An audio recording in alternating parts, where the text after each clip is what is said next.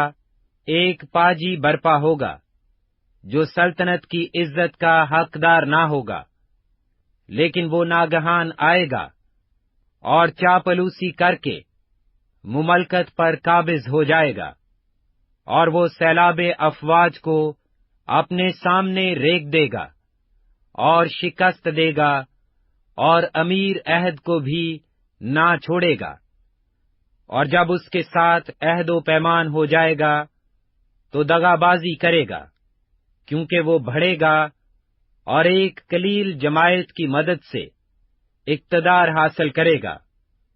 اور ایام امن میں ملک کے زرخیز مقامات میں داخل ہوگا، اور جو کچھ اس کے باپ دادا اور ان کے آباء و اجداد سے نہ ہوا تھا کر دکھائے گا۔ وہ غنیمت اور لوٹ اور مال ان میں تقسیم کرے گا، اور کچھ عرصہ تک مضبوط قلعوں کے خلاف منصوبے باندھے گا۔ وہ اپنے زور اور دل کو ابھارے گا کہ بڑی فوج کے ساتھ شاہ جنوب پر حملہ کرے، اور شاہ جنوب نہایت بڑا اور زبردست لشکر لے کر اس کے مقابلہ کو نکلے گا، پر وہ نہ ٹھہرے گا، کیونکہ وہ اس کے خلاف منصوبے باندھیں گے، بلکہ جو اس کا دیا کھاتے ہیں وہی اسے شکست دیں گے، اور اس کی فوج پراگندہ ہوگی، اور بہت سے قتل ہوں گے، اور ان دونوں بادشاہوں کے دل شرارت کی طرف مائل ہوں گے۔ وہ ایک ہی دسترخوان پر بیٹھ کر جھوٹ بولیں گے، پر کامیابی نہ ہوگی، کیونکہ خاتمہ مقررہ وقت پر ہوگا۔ تب وہ بہت سی غنیمت لے کر اپنے ملک کو واپس جائے گا، اور اس کا دل عہد مقدس کے خلاف ہوگا، اور وہ اپنی مرضی پوری کر کے اپنے ملک کو واپس جائے گا۔ مقررہ وقت پر وہ پھر جنوب کی طرف خروج کرے گا، لیکن یہ حملہ پہلے کی مانند نہ ہوگا، کیونکہ اہل قتیم کے جہاز اس کے مقابلہ کو نکلیں گے، اور وہ رنجیدہ ہو کر مڑے گا، اور عہد مقدس پر اس کا غضب بھڑکے گا، اور وہ اس کے مطابق عمل کرے گا، بلکہ وہ مڑ کر ان لوگوں سے جو عہد مقدس کو ترک کریں گے اتفاق کرے گا، اور افواج اس کی مدد کریں گے، اور وہ محکم مقدس کو ناپاک اور دائمی قربانی کو موقوف کریں گے، اور اجاڑنے والی مکروہ چیز کو اس میں نصب کریں گے، اور وہ عہد مقدس کے خلاف شرارت کرنے والوں کو خوشامد کر کے برگشتہ کرے گا، لیکن اپنے خدا کو پہچاننے والی تقویت پا کر کچھ کر دکھائیں گے، اور وہ جو لوگوں میں اہل دانش ہیں بہتوں کو تعلیم دیں گے، لیکن وہ کچھ مدت تک تلوار اور آگ اور اسیری اور لوٹ مار سے تباہ حال رہیں گے، اور جب تباہی میں پڑیں گے تو ان کو تھوڑی سی مدد سے تقویت پہنچے گی، لیکن بتھیرے خوشامد گوئی سے ان میں آ ملیں گے، اور بعض اہل فہم تباہ حال ہوں گے، تاکہ پاک و صاف اور براک ہو جائیں، جب تک آخری وقت نہ آ جائے، کیونکہ یہ مقررہ وقت تک ملتوی ہے۔ اور بادشاہ اپنی مرضی کے مطابق چلے گا اور تکبر کرے گا اور سب معبودوں سے بڑا بنے گا، اور الہوں کے الہ کے خلاف بہت سی حیرت انگیز باتیں کہے گا، اور اقبال مند ہوگا، یہاں تک کہ قہر کی تسکین ہو جائے گی، کیونکہ جو کچھ مقرر ہو چکا ہے واقعہ ہوگا۔ وہ اپنے باپ دادا کے معبودوں کی پرواہ نہ کرے گا، اور نہ عورتوں کی مرغوبہ کو، اور نہ کسی اور معبود کو مانے گا، بلکہ اپنے آپ ہی کو سب سے بالا جانے گا، اور اپنے مکان پر معبود حصار کی تعظیم کرے گا، اور جس معبود کو اس کے باپ دادا نہ جانتے تھے، سونا اور چاندی اور قیمتی پتھر اور نفیس ہدیے دے کر اس کی تکریم کرے گا۔ وہ بیگانہ معبود کی مدد سے محکم قلعوں پر حملہ کرے گا۔ جو اس کو قبول کریں گے ان کو بڑی عزت بخشے گا، اور بہتوں پر حاکم بنائے گا، اور رشوت میں ملک کو تقسیم کرے گا۔ اور خاتمہ کے وقت میں شاہ جنوب اس پر حملہ کرے گا، اور شاہ شمال رتھ اور سوار اور بہت سے جہاز لے کر گردباد کی مانند اس پر چڑھ آئے گا، اور ممالک میں داخل ہو کر سیلاب کی مانند گزرے گا، اور جلالی ملک میں بھی داخل ہوگا، اور بہت سے مغلوب ہو جائیں گے، لیکن ادوم اور مواب اور بنی امون کے خاص لوگ اس کے ہاتھ سے چھڑا لیے جائیں گے۔ وہ دیگر ممالک پر بھی ہاتھ چلائے گا، اور ملک مصر بھی بچ نہ سکے گا، بلکہ وہ سونے چاندی کے خزانوں اور مصر کی تمام نفیس چیزوں پر قابض ہوگا۔ لوبی اور کوشی بھی اس کے ہم رکاب ہوں گے، لیکن مشرقی اور شمالی اطراف سے افواہیں اسے پریشان کریں گی، اور وہ بڑے غضب سے نکلے گا کہ بہتوں کو نیست و نابود کرے، اور وہ شاندار مقدس پہاڑ اور سمندر کے درمیان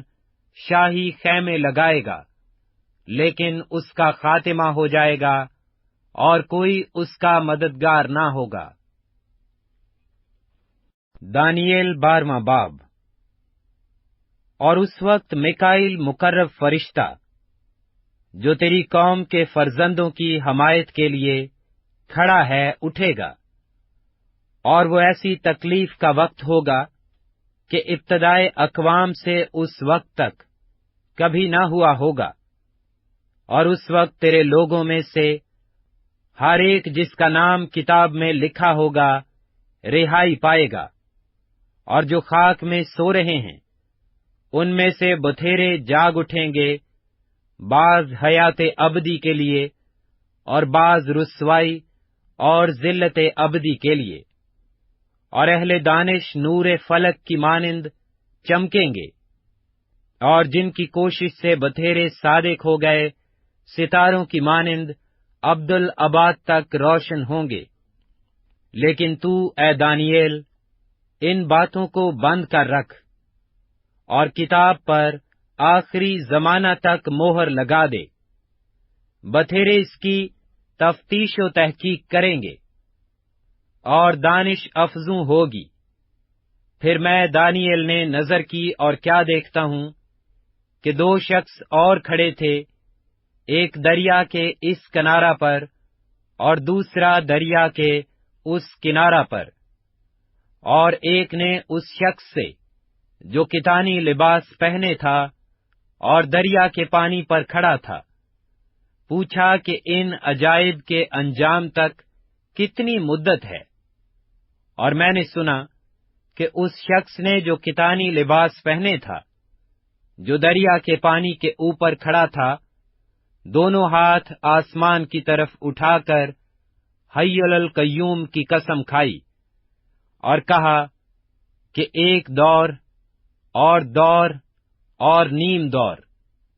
اور جب وہ مقدس لوگوں کے اقتدار کو نیست کر چکیں گے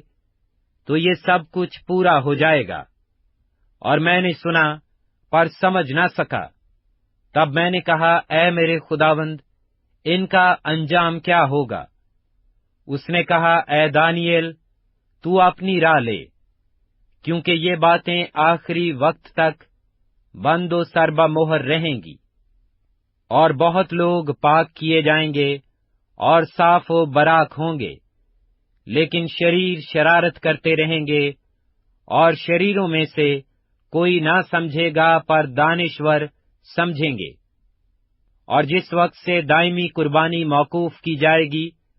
اور وہ اجاڑنے والی مکروہ چیز نصب کی جائے گی، 1290 دن ہوں گے۔ مبارک ہے وہ جو 1335 روز تک انتظار کرتا ہے۔ پر تو اپنی راہ لے جب تک کہ مدت پوری نہ ہو، کیونکہ تو آرام کرے گا اور ایام کے اختتام پر اپنی میراث میں اٹھ کھڑا ہوگا۔